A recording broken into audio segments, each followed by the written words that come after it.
তো গাইস, তোমাদের আজকে একটা সত্যিকারের ঘটনা তুলে ধরি।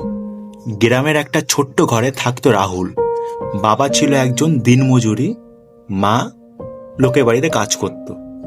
ছোটবেলা থেকে রাহুল বুঝে গিয়েছিল গরিবের স্বপ্ন দেখতে নেই, কারণ স্বপ্ন ভাঙলে কষ্টটা বেশি লাগে।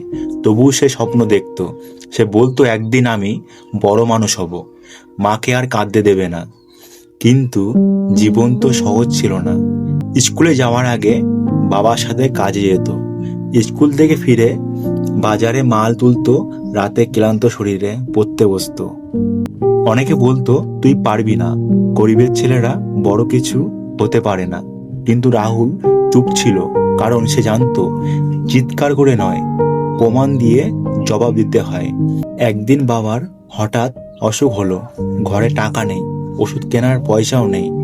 সেই রাতে রাহুল কাঁদতে কাঁদতে প্রতিজ্ঞা করলো, যাই হোক আমি হার মানব না। বছরের পর বছর কষ্টের পরিশ্রমের পর সে চাকরি পেল।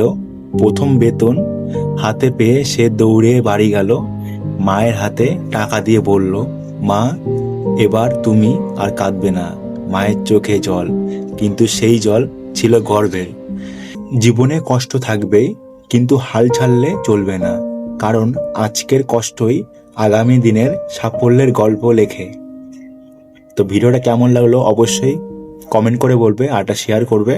তো চলো নেক্সট কোনো ভিডিওয় দেখা হচ্ছে।